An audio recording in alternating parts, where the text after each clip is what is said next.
Hoy vamos a tratar el tema Zona Cero. Este es un encuentro informativo, reflexivo y movilizador, pero sin alarmismo, claro. Hablamos constantemente de cambio climático, temblores de tierra y una generación en crisis. Tradicionalmente, cuando tocamos el tema Zona Cero, es el punto donde ocurre un impacto. Hoy la Zona Cero somos nosotros. Somos nosotros porque nos toca como generación vivir las consecuencias acumuladas de muchos procesos. Por ejemplo, en los últimos 100 años tenemos aumento de temperaturas globales, tenemos eventos extremos más frecuentes como huracanes intensos, sequías, lluvias torrenciales, alteración en el ecosistema. También tenemos el deshielo de los glaciares, cambios oceánicos, extracción intensiva de recursos, lo cual ha provocado un cambio dramático en nuestro ecosistema. Por lo tanto, es importante consultar fuentes que nos hablen con claridad, con dirección, y que ese mensaje sea de parte de un liderazgo sólido, de trayectoria, y que tenga en sí la oportunidad de ilustrar y guiar nuestras vidas a una conciencia clara del momento que estamos viviendo y hacia dónde nos dirigimos. Por eso, en este día tenemos un invitado muy especial y es el ingeniero Osiris de León. Ingeniero, bienvenido y muchas gracias. Gracias inmensa, Pastor Melo. Saludos a todo el pueblo dominicano. Contento de estar conversando con usted aquí y con todo el país sobre tantos temas, sobre todo hablando de zona cero, cambio climático, sismicidad, impactos de la naturaleza sobre el diario vivir del ser humano, que creo que son temas que cada día hay que irlos asumiendo con más propiedad, más profundidad, más objetividad para beneficio de la sociedad. Claro que sí, ingeniero. Usted es una persona que ha marcado tendencia en diferentes etapas. Lo conocemos muy bien en el país y fuera del país. Gracias. Es bueno que sepan, ingeniero, que usted es geólogo, investigador y comunicador dominicano reconocido por su firme labor de orientar científicamente a nuestro pueblo y a todo el mundo. Gracias. Eso es importante porque con su trayectoria de décadas ha sido una voz constante en los medios de comunicación, ofreciendo explicaciones técnicas accesibles, y eso me consta. Puedo disfrutar en cada encuentro en el cual usted conversa de un conocimiento práctico, didáctico, muy orientador.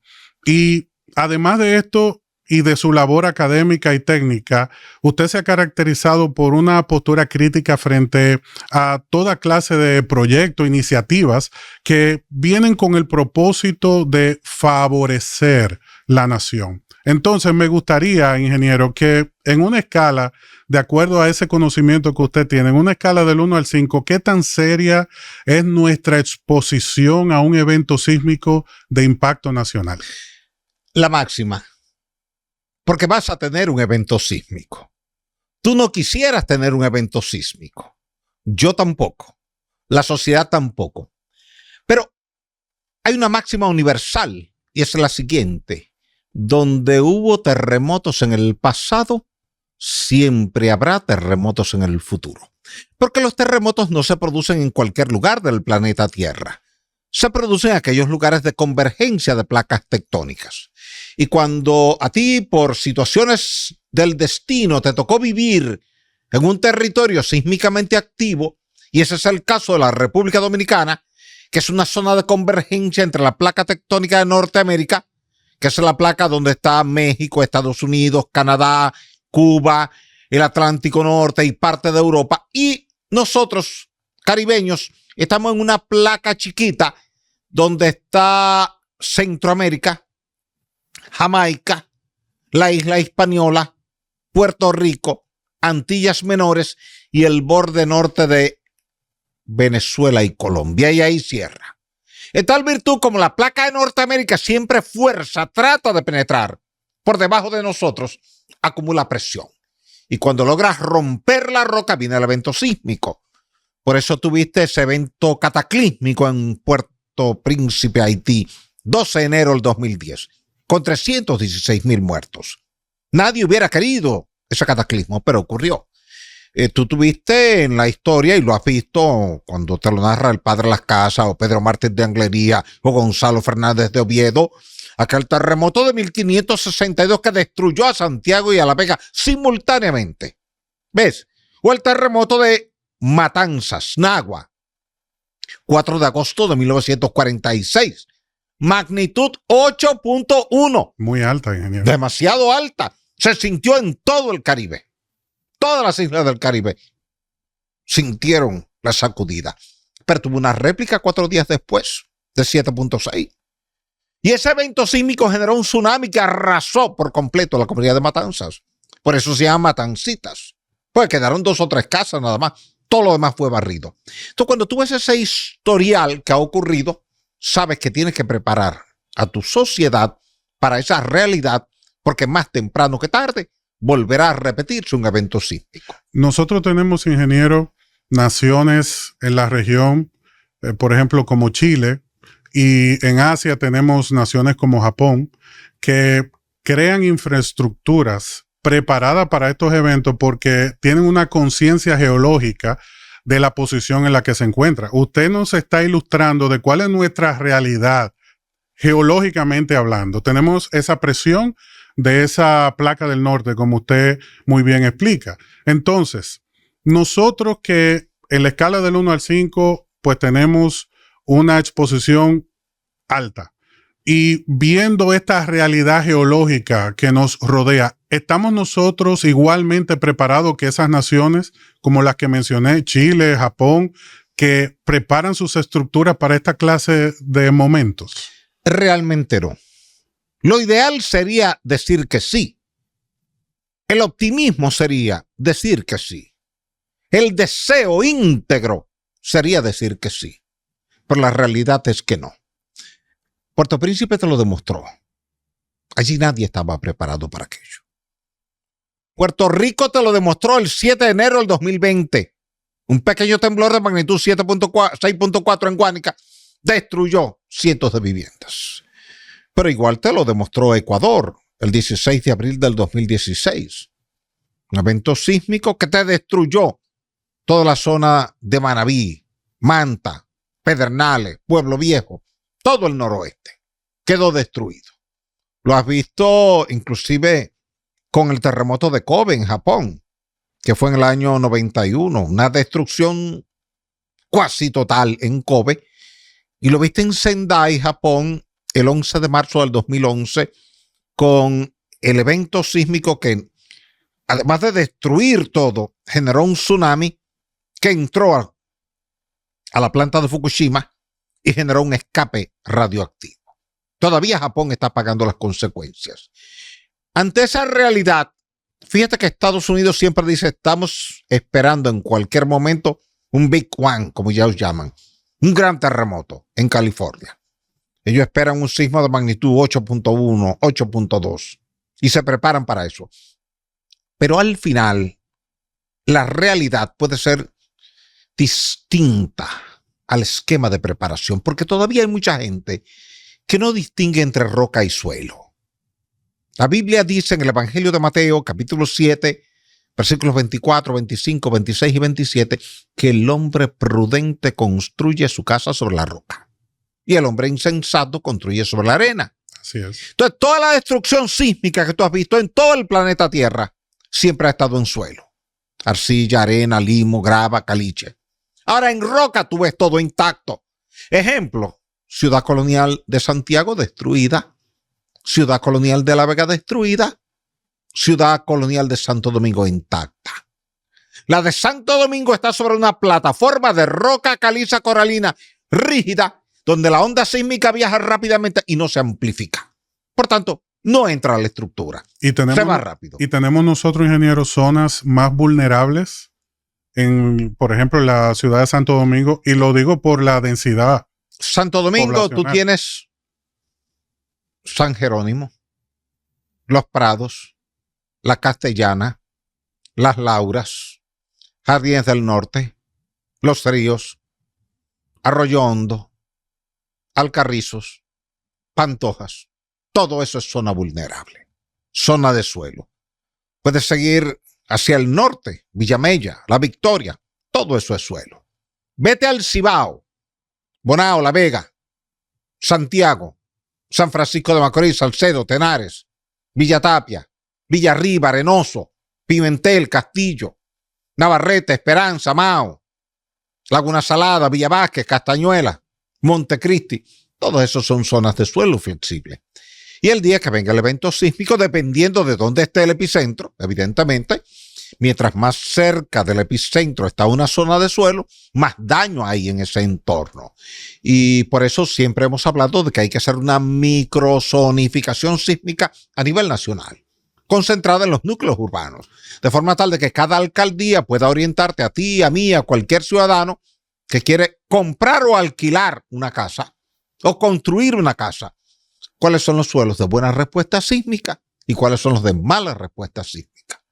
Nosotros, ingeniero, tomamos, por ejemplo, una aplicación cualquiera y vemos solamente la incidencia de la zona en el día de hoy y es alarmante. La cantidad de temblores que se producen, esto sin ánimo de ser alarmistas, pero ante esta realidad que nosotros estamos observando y los cambios constantes en el clima, viendo toda esta situación, ¿por qué vemos este aumento tan marcado de cambios en el medio ambiente? ¿A qué se lo podemos atribuir? ¿Tendrá, por ejemplo, ingeniero, el sol algún tipo de incidencia en esto? Hago la referencia por los comentarios que hacen algunos estudiosos de los hoyos coronales, por ejemplo, y el desprendimiento de energía solar. Es cierto que esto carga la Tierra, por eso vemos más incidencia. ¿A qué se lo atribuimos? Ok, son dos componentes que hay que verlos cada uno de forma separada. Ciertamente y periódicamente, el Sol produce un efecto de eyección de masa coronal. Y ese proceso de eyección de masa coronal te genera un viento solar que está cargado electromagnéticamente. La NASA le da monitoreo a eso. El Observatorio de la Unión Europea también. Y te avisan 24 o 36 horas antes de que hay una erupción solar y que en las próximas 24 a 36 horas estará llegando. Y dependiendo de la zona, tú ves la aurora boreal que se extiende desde los polos casi hasta zonas subtropicales. Lo que no es normal. Solamente es normal cuando tú tienes una eyección de masa coronal. En ese interín, tú tienes una perturbación del campo electromagnético local del planeta Tierra, que es el campo que nos protege de la radiación solar. Si esa radiación solar, tanto la radiación ultravioleta como la radiación alfa, beta, gamma, entraran libremente, la vida no se hubiese podido desarrollar en el planeta. Ahora, ese campo electromagnético nos protege a todos, como cuando tú eras niño y tú veías una película del espacio y alguien activaba en una nave espacial un campo electromagnético que protegía la nave y cualquier impacto hacia la nave estallaba en el campo electromagnético y no en la nave, que estaba blindado, protegido. Así está el planeta Tierra, blindado de ese campo electromagnético. Ahora bien, ese campo electromagnético no es constante, cambia porque cambia en función del contenido de hierro y níquel que tú tienes en el núcleo de la Tierra. Sí. Y esos pequeños cambios hacen que cambie un poco. Entonces, mientras más robustez tiene el campo electromagnético, más capacidad tiene de bloquear esa radiación que viene cuando hay una eyección de masa coronaria desde el Sol. Y depende también del ángulo en que tú estás en un momento determinado. Por eso a veces el efecto es mayor y otras veces es menor.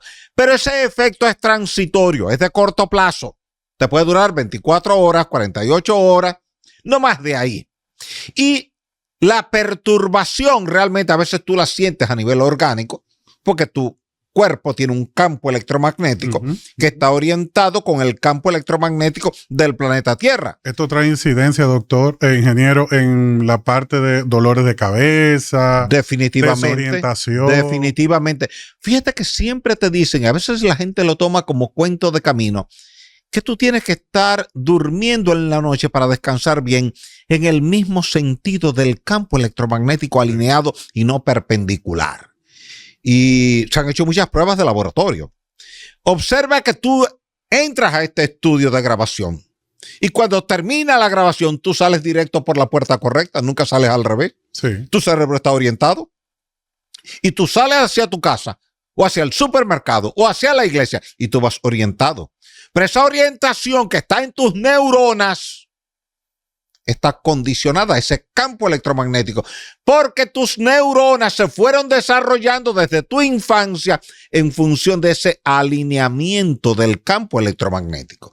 Si ese campo electromagnético desaparece de repente, tú estás desorientado, tú no sabrías llegar a tu casa, ni yo tampoco a la mía. No sabrías llegar a la iglesia ni al supermercado, ni sabrías llegar a la Duarte con París, ni a Santiago, ni a La Vega, ni a Higüey. O sea, todos estamos direccionados por ese campo. Ahora, esas eyecciones de masa coronal perturban momentáneamente y pueden crear malestar en alguien.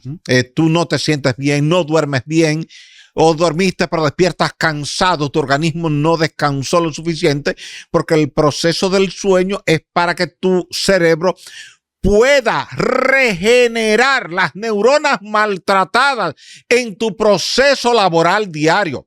Es como tus músculos. Tú levantas mucha carga, durante varias horas estás cansado y tú dices, déjeme descansar un rato para reponerme. Porque perdiste fuerza. Así pasa con el sistema neural y eso está vinculado con ese campo, pero hay otro componente que no es ese y que sí es permanente. Y es el alto contenido de dióxido de carbono, CO2, que está concentrado en la troposfera y bloquea la salida normal de la radiación solar al final del día. Se supone que hay una tasa de radiación que te llega cada día cuando la mitad del planeta está de frente al sol. La otra mitad está de espalda, está de noche. Ahora, esa mitad que es diurna, donde de día, de 6 de la mañana a 6 de la tarde, tú estás recibiendo esa radiación solar que está ahí. Entonces, esa radiación se supone que debe regresar. Y para que lo entiendas con más facilidad, la gente que nos está viendo, tú puedes, por ejemplo, llegar a la cocina, te preparas un té o un café, lo traes caliente, lo pones aquí, pero te vas a dar cuenta que en 15 minutos ya no está a la misma temperatura. Así es. Emitió la temperatura porque la ley cero de la termodinámica nos dice que el calor fluye del cuerpo más caliente hacia el menos caliente hasta que se equilibran. Por tanto, tú puedes traer aquí una taza de té hirviendo o de café hirviendo y otra taza o un vaso de agua fría congelada. Temperaturas extremas.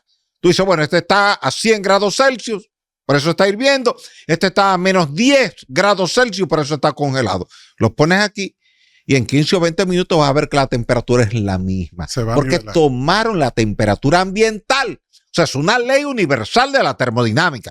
¿Cómo fluye el calor? Entonces, en ese escenario, esa radiación solar que llega a la Tierra en el horario diurno tiene que devolverse buscando el equilibrio, pero cuando sale y encuentra muchas moléculas de CO2 allá, choca, se refleja y vuelve para acá.